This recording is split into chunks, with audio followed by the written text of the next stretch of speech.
Hello everyone, welcome to ETA academy. तो network analysis and synthesis के part 1 के बाद आज हम लेकर आए हैं पार्ट 2। ओके, सो इसमें भी हम गेट और इंजीनियरिंग सर्विसेज एग्जामिनेशंस के इजी क्वेश्चंस और बेसिक क्वेश्चंस कवर करेंगे। इसके बाद जो पार्ट 3, 4 आएगा उसमें मीडियम क्वेश्चंस, और पार्ट 5 और 6 जो आएगा उसमें हाई और टफ लेवल के क्वेश्चंस कवर किए जाएंगे। Okay, and I am your host friend Satish Kumar Thakur, working as a lecturer in electronics and communication engineering department. Okay, चलिए फिर स्टार्ट करते हैं।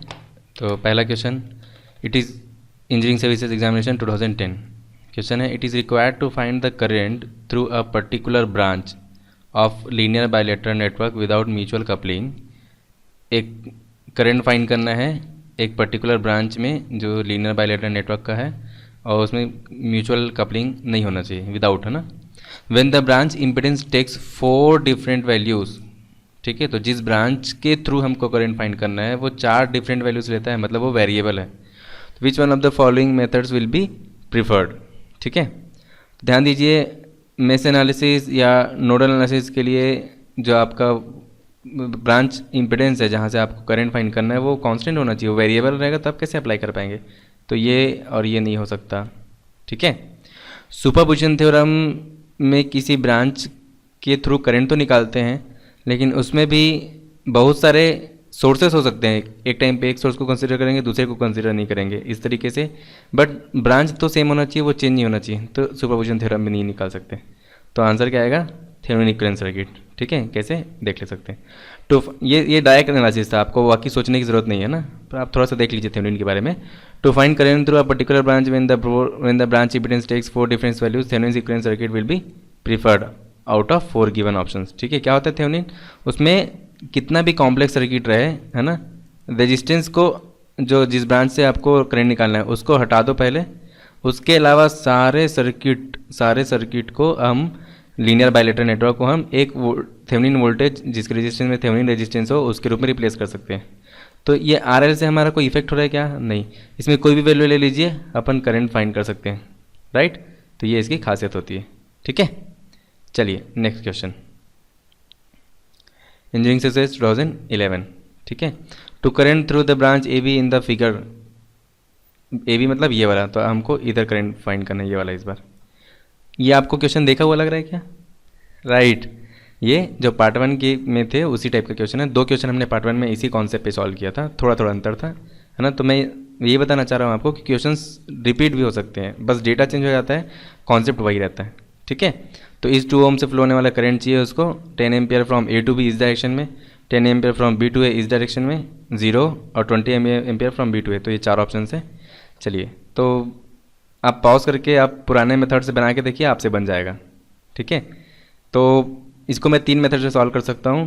पहला मेथड जो पुराना है, जो पार्ट 1 में था, उसको आप अप्लाई कीजिए, एकदम सिंपल है ना। क्या करना पड़ेगा? इस करंट रेजिस्टेंस को सोर्स ट्रांसफॉर्मेशन से वोल्टेज और सीरीज में रेजिस्टेंस से आपको अप्लाई करना है, मतलब चेंज करना है, उसके बाद केवीएल लगाना है, सिंपल। वो पहला मेथड था। दूसरा मेथड यहाँ पे देख लेते हैं कन्वेंशनल में, वो भी कर सकते हैं, ये और ईजी है उससे भी, है ना। आपको जो ईजी लगे, मुझे तो सब ठीक लगता है ना। तो देखिए, अब यहाँ पे 20 वोल्ट है, तो वोल्टेज पैरेलल में सेम होता है, तो ये वोल्टेज ये इस वोल्टेज इस फोरम के क्रॉस आ जाएगा, मतलब वीबी पे कितना वोल्ट है अभी? 20 वोल्ट। ठीक है, फिर यहाँ पे अभी ए है, हमको पता नहीं है, तो मान लो हम इसको मान लेते हैं वी ए, है ना, एक वोल्टेज है, एज्यूम कर लेते हैं उसको। अब देखिए 10 एम्पियर यहाँ से ऐसे एंट्री ले रहा है, और ये 2 पार्ट में बटेगा। मान लो ये नीचे जो जा रहा है वो I1 हो गया, और इधर जो जा रहा है वो I2 हो गया। तो हमारा 2 ओम से फ्लो होने वाला करंट क्या है? I2। तो अगर हमको I2 पता चल जाएगा तो हमारा आंसर पता चल जाएगा। ठीक है, तो क्या करेंगे, इस वाले पॉइंट पे VA पे, नोड ए पे KCL लगाएंगे, किरचॉफ्स करंट लॉ। तो किरचॉफ्स करंट लॉ क्या होता है? Incoming current is equal to outgoing current. Very good. तो इस नोड ए पे कौन सा करंट आ रहा है? 10 एम्पियर। तो incoming current is equal to कौन सा करंट जा रहा है? I1 भी जा रहा है, I2 भी जा रहा है, तो I1 प्लस I2। ठीक है, तो 10 का 10 I1, ओम्स लॉ से क्या होता है? वोल्टेज बाई रेजिस्टेंस, तो VA by 2 ohm, I2 voltage by resistance. तो जब 2 वोल्टेज होता है और करंट उन दोनों के बीच में फ्लो होता है, तो जहाँ से स्टार्ट होता है वो पॉजिटिव रहते हैं और जहाँ पे पहुँचता है वो नेगेटिव होता है। तो VA माइनस VB बाई 2, और VB का वैल्यू कितना है हमने पहले ही देख लिया था, कितना है? 20, इसकी वजह से, है ना, पहला में वोल्टेज सेम होता है इसलिए। तो VA माइनस 20 बाई 2। ओके, चलिए, तो 10 VA प्लस 2 नीचे दोनों डिवाइड में सेम है तो कॉमन हो जाएगा, VA plus VA minus 20, VA plus VA 2VA है ना माइनस 20, और ये 2 इधर डिवाइड में इधर जाके मल्टीप्लाई में हो जाएगा, तो 10 इंटू 2 20, तो 20 is equal to VA minus 20, A minus 20 इधर आएगा तो प्लस 20 हो जाएगा है ना, तो 20 plus 20 40, 40 is equal to 2VA, तो VA is equal to 20 volt. तो अब ध्यान दीजिए, VA कितना मिल गया 20 वोल्ट, VB कितना था 20 वोल्ट, तो करेंट क्या होगा VA माइनस VB बाई 2, तो VA 20 माइनस 20 0 एम्पियर। ठीक है, तो आंसर क्या आएगा C। ये था सेकेंड मेथड। थर्ड मेथड क्या था जो मैंने पार्ट 1 में भी बताया था, शॉर्ट ट्रिक है ना, आप शॉर्ट ट्रिक से डायरेक्टली निकाल सकते हैं। चलिए देखिए, VB में 20 वोल्ट हमको पता चल गया है ना, और VA में जब आप सोर्स ट्रांसफॉर्मेशन ऐसे मन से लगा लीजिए तो करेंट इंटू रेजिस्टेंस 10 दूनी 20 वोल्ट, तो इस वाले पॉइंट में भी 20 वोल्ट जनरेट होगा, तो 20 इधर 20 इधर, दोनों साइड अगर वोल्टेज रहेगा तो करंट फ्लो होगा क्या, नहीं, करंट को फ्लो होने के लिए वोल्टेज डिफरेंस चाहिए, तो वो हाई वोल्टेज से लो वोल्टेज की ओर फ्लो होता है ना, तो करंट बाय डिफ़ॉल्ट 0 आएगा। तो आप थोड़ा सा प्रैक्टिस कर लेंगे तो आपको ये बिना सॉल्व किए आप आंसर टिक कर सकते हैं। ठीक है, चलिए नेक्स्ट क्वेश्चन, ये 1997 1 मार्क क्वेश्चन। ठीक है, देखिए, the current I4 in the circuit of figure is equal to, कहाँ है I4, ये I1 5 एम्पियर, I0 7 एम्पियर, ये है I4, ये वाला करंट हमको फाइंड करना है जो इस डायरेक्शन में फ्लो हो रहा है।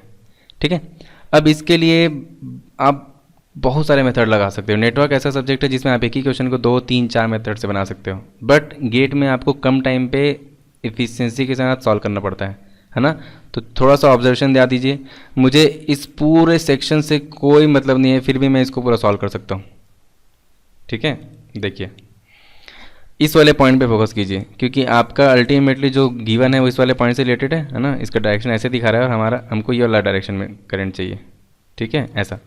तो चलिए देखिए, यहाँ पे आप ना इस नोड पे एक बार KCL लगाइए, आपका आंसर आ जाएगा।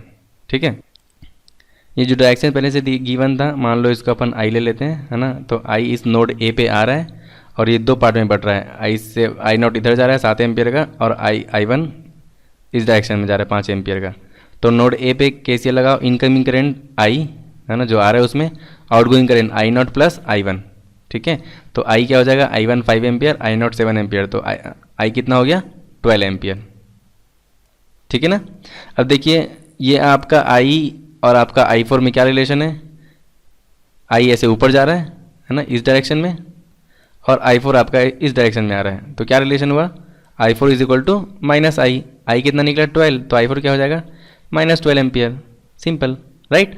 तो आपको इस पूरे सेक्शन को कुछ छूने की ज़रूरत नहीं पड़ा, आप इधर से भी सॉल्व करेंगे तो भी आपका आंसर वही आएगा। मैं इस वाले नोड पे भी KCL लगा के सॉल्व कर सकता था, उसके लिए मुझे ये वाला करंट फाइंड करना पड़ता, उसके लिए पहले यहाँ पे KCL लगाता, लेकिन आपको समय बचाना है तो ऑब्जर्वेशन बहुत स्ट्रॉन्ग कीजिए। ठीक है, आ जाएगा ये प्रैक्टिस से, है ना।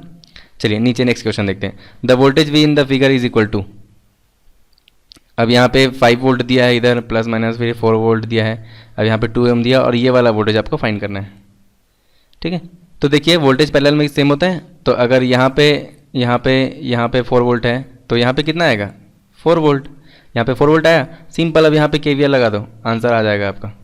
किरचॉफ्स वोल्टेज ला, वोल्टेज फाइंड करना है ना आपको, तो देखिए यहाँ पे उसने लगाया है, जूम करते हैं इसको, तो इसने यहाँ पे KVL लगाया। मैंने बताया था आपको मैं KVL कैसे लगाता हूँ पार्ट 1 में, एग्जिट वाले साइन को लेता हूँ। तो यहाँ से 5 वोल्ट पॉजिटिव प्लस फिर माइनस 4 वोल्ट, फिर माइनस 4 वोल्ट, क्योंकि वोल्टेज इधर आ गया, वोल्टेज पैरेलल में सेम होता है, फिर minus plus plus V is equal to 0। तो 5 में 4 गया 1, 1 में 4 गया -3, -3 2 से 4 हो गया +3, तो V is equal to 3 volt, answer is A, right. चलिए नेक्स्ट क्वेश्चन, लास्ट क्वेश्चन।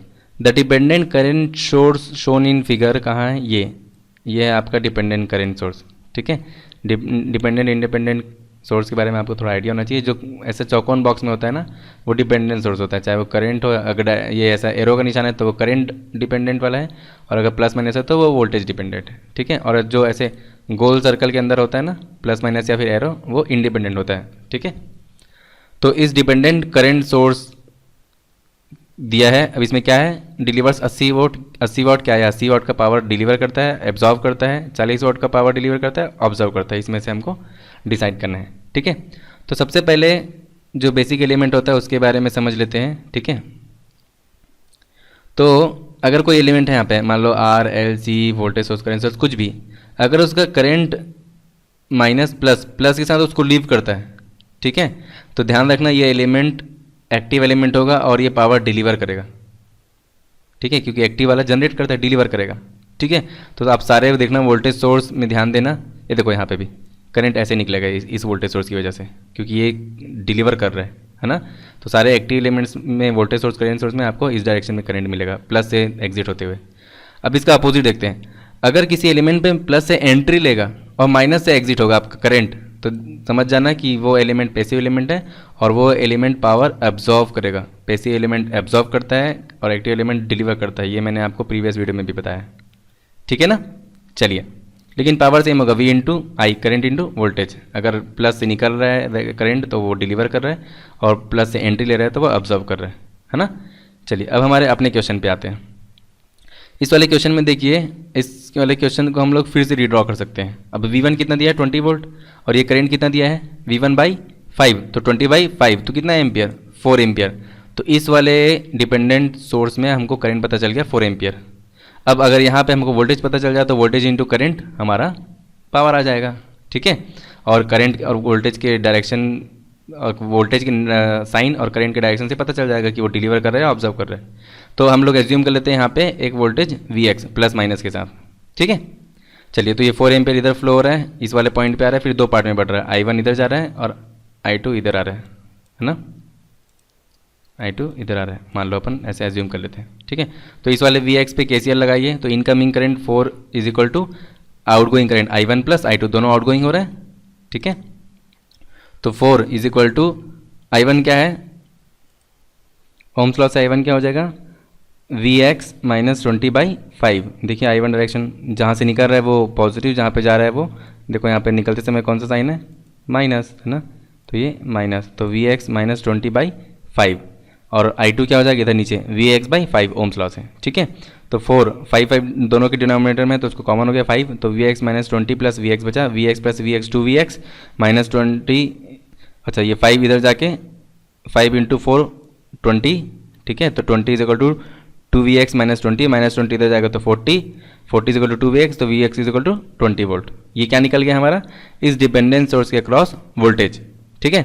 अब ये डिलीवर या ऑब्जर्व कैसे करता है, तो ये वाला जो नोट मैंने दिखाया था उसको आपको ध्यान देना है। देखो ये पॉजिटिव है और ये जो करंट है डिपेंडेंट सोर्स वो पॉजिटिव से एग्जिट हो रहा है। तो जब पॉजिटिव से एग्जिट होता है तो वो क्या करता है, डिलीवर करता है, वेरी गुड। तो जो पावर है वो क्या आएगा, delivered, voltage into current. Voltage निकला 20 वोल्ट, करंट था 4 एम्पियर, तो आंसर आएगा 80 वोल्ट पावर डिलीवर करता है, ठीक है। तो deliver 80 volt, answer is a, ठीक है ना। तो ध्यान रखना, अगर मान लो इसको सॉल्व करते और Vx हमारा प्लस 20 वोल्ट की जगह माइनस 20 आ जाता, तो इसका मतलब हमको ये साइन चेंज करना पड़ता, तो ये पावर ऑब्जर्व करता, ठीक है। तो आज के लिए इतना ही।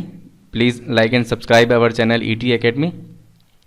अगर आपको लगता है कुछ इंप्रूवमेंट की ज़रूरत है और आप कुछ कमेंट करना चाहते हैं तो प्लीज़ पहले ये लाल बटन जो है उसको क्लिक करके सब्सक्राइब कर दें और नीचे कमेंट करें कि हम कैसे और इम्प्रूव कर सकते हैं, ठीक है। अगर आपको ये अच्छा लगा होगा तो पहले सब्सक्राइब करने के बाद लाइक भी करें, है ना। अगर आपको ये बहुत अच्छा लगा होगा तो सब्सक्राइब भी करें, लाइक भी करें और अपने दोस्तों के बीच में इसको शेयर भी करें, ठीक है। Thank you. Signing out, Satish Thakur.